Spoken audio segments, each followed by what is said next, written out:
Hey, sixth graders, how are you? How's the day going? So, we are gathered here to learn about Passover. And last time that you saw me, we were talking about the story of Passover. Why are we doing it at all? But today we're going to learn about some traditions, and I'm going to walk with this packet that I've sent you. I'm not going to read it for you, but I'm going to put some flashlights on things that are here, and I'm going to elaborate some things. So please follow me and make sure that you read this packet, and then we need to do the back page, and maybe what I'm saying now will give you some extra sites. Now, during the week, I'm going to send you another work on Passover. It's going to be probably either tomorrow morning you're going to see it or tonight. But now I want to talk about those things that are we doing. So first of all, the holiday itself has a name, and the name is Pesach. Pesach in Hebrew comes from the word to jump over. And why are we jumping over? If you remember, the 10th plague was the death of the firstborn. And that plague, the angel of death, or whatever it was then, skipped the houses of the Israelites because of the blood of the sheep that was on the doorpost. So in Hebrew, we say Pasach, jump over, or skipped. And this is the name of the holiday. Pesach is Passover, Pasach. So it skipped over. Now, the most important thing in Passover is this big feast that we're doing, which is called Leil Seder in Hebrew. In English, Seder night. Seder comes from the word order in Hebrew, Seder, order. Now, why? Because this is the only meal, actually, that we have rules how to do the meal. There are 13 parts of the meal, 14, sorry, and you need to know what to do. So each part has a name, and you're working by the part. If you'll see in the Agada, and we will see in Agada next week, you will see that the Agada starts with 14 steps, because there is a certain order to that meal. And that's why it's called Seder. Order in English, in Hebrew, Seder. Leil comes from the word Laila, night. So Leil Seder, night of the Seder. Night of the order, if you want to call it like that. It's a big feast. It's a big meal, and we're doing it. And one of the most important things in that meal is that we need to tell the story of Passover. So the Agada, it's like a book, a big book that tells the story of Passover. Not just the story, it tells some kind of interpretation to the story.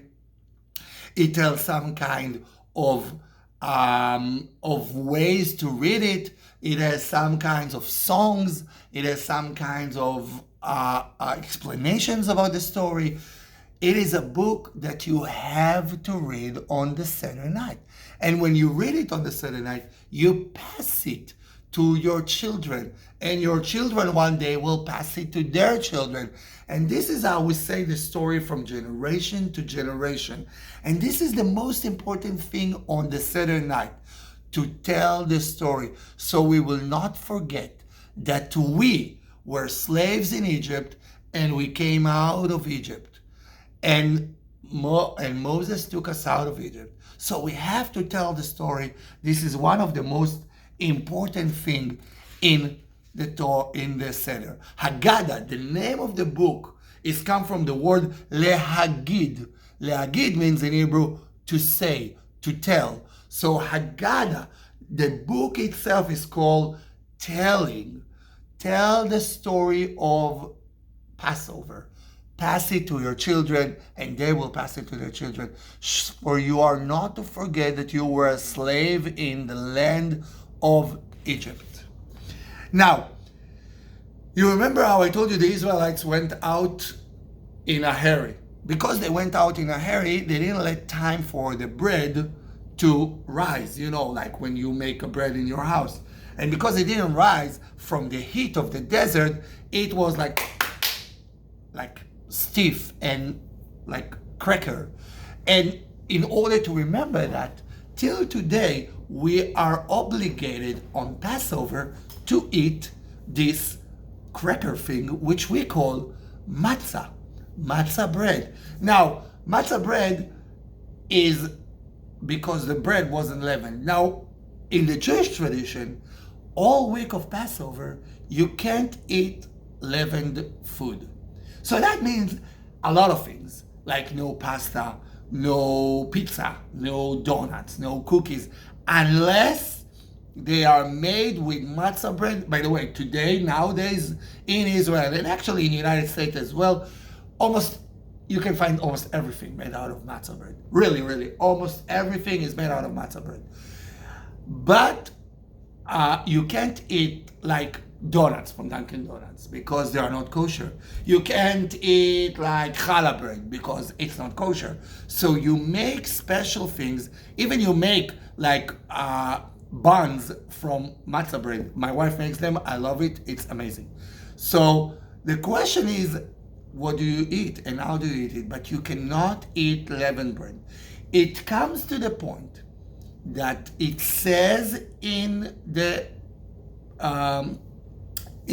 Passover rules that you have to look in your house before Leila Seder night, actually by 10 a.m. on the Seder night, to check that there is no leavened food, chametz in Hebrew, leavened food, chametz in your house.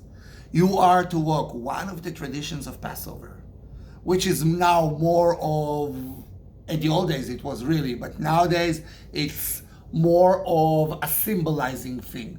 You need to walk with a candle around your house and look at the corner of the house with the candle to see that there is no chametz, leavened food. Till today, people do it, even though there's lights everywhere. It comes from the old days when there was no light and you were wandering in the house. But nowadays, there's light like everywhere. You can come with a flashlight. But it's still, people are still doing this tradition.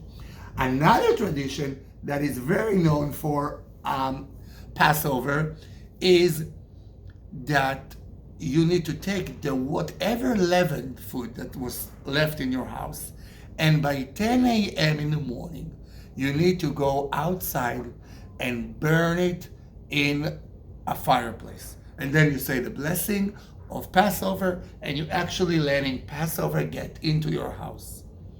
Now, I want to tell you, we're not very religious in my house. We're more secular than religious, but we still separate. We don't throw it away, or we don't burn it, or we just separate it in a different cupboard, and we do not touch it during Passover. And then when Passover passes, we take it down again. So, but there are a lot of houses that people are cleaning it completely. Some people will clean the dishes. Some people has special dishes for Passover, and they're not touching any other dishes, only on Passover. So the traditions are changing from house to house, but the idea is main. Do not eat leavened food. So you do it. You clean your house and you do not eat it. Now, during the meal, there is a plate on the table. And in your book, it's this one. So this is called the Seder plate. Now, the Seder plate has all kinds of things on it, and I want to explain them. So on the Seder plate, we put foods that symbolize something related to Passover. Some of them related to the story, and some of them related to the time of the year. Because Passover every year comes during springtime. Sometimes early spring, sometimes a bit later, but spring. So on the Seder plate, we can see that there is an egg. Why do we put an egg on the Seder plate?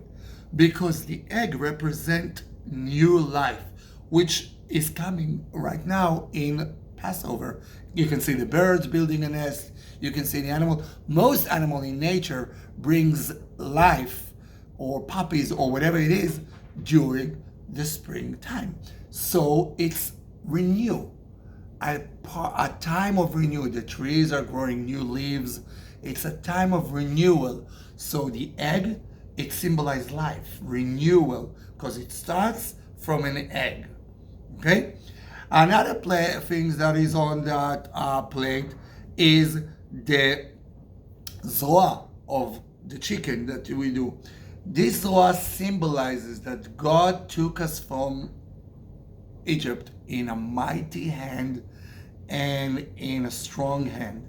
So this zoa is only there. Actually, I want to tell you that in my family we didn't eat it, but my mom used to do some kind of a ceremony, like witchcraft ceremony. It's funny. You take the zoa, you do it around your head, and you say zoa netuya, zoa netuya. Now, why do you do that? Because when you do it above your head, it's like you're getting a blessing of stamina, of strong for you, for as a man and or a woman. Everybody on the table does it. So it's like something that like added. So this is zloa. Another thing is charoset. Now charoset, it has no name in English, but I can tell you right now, there are two kinds of charoset. If you come from the Ashkenaz, which is Europe, or if you come from the Sephardic Jewish that comes from other Arab countries or so. Because the charoset we know that we did in school last year and the years before that is the charoset that you take apples and you take grape juice in our case, but wine in the regular case, and you take some cinnamon and maybe some I forgot the word, dried grapes, which is raisin, now I remember, and you put it all together and you mix it and you serve it. My mom, because she came from Tunisia, which is like Sephardic Jews, made it with dates as well. So not the date itself, but like there's like a spreadable for dates spreadable, which is very tasty, by the way. So she put it together with nuts and with apples as well and with everything, and then it's more like a brick or something. It's more like that. So they made it to we made it, and this is to symbolize the mixture of things that Israelites did in Egypt to put the bricks one on the other, the mortar that they made. So this is the charoset. Actually, I love the charoset with the dates.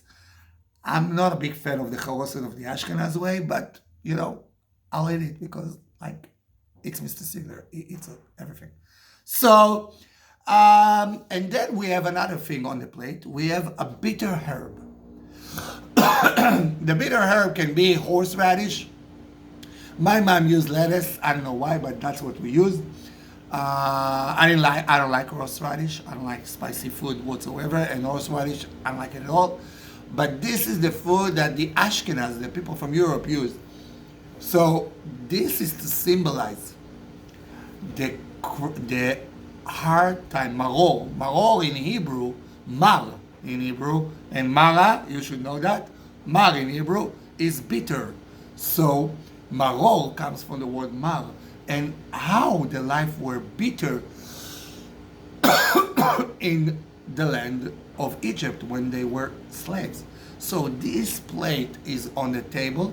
You have this, and usually we put some green herb just to remind us that this is the blooming time and everything comes out and everything creates. So there is another green herb, usually parsley. Some use the green herb as a lettuce, so it is both of them. This is the plate that we put on the table. We also put on the table matzah, 3 of them. Actually, the one in the middle, we're doing something with it, but that will be our next class. And we put a cup for Elijah. We'll talk about it in the next class as well. So if you would like to continue reading on the next pages and complete the work at the end, if you didn't complete it already, and we will meet here again. Today is Thursday. Our next class will be on Monday because tomorrow, Friday, is Hebrew time. I will give you another explanations about Passover. I will show you the Agada. We will talk about it. Maybe we will sing Echad mi yodea, Echad ani yodea. And then I will send you like a packet to do the Passover. It's like a test, but it's for you to do it at home, and you will return me that packet. Have a great weekend, and if I won't see you on Hebrew because you're not with me on Hebrew, we'll talk. See you.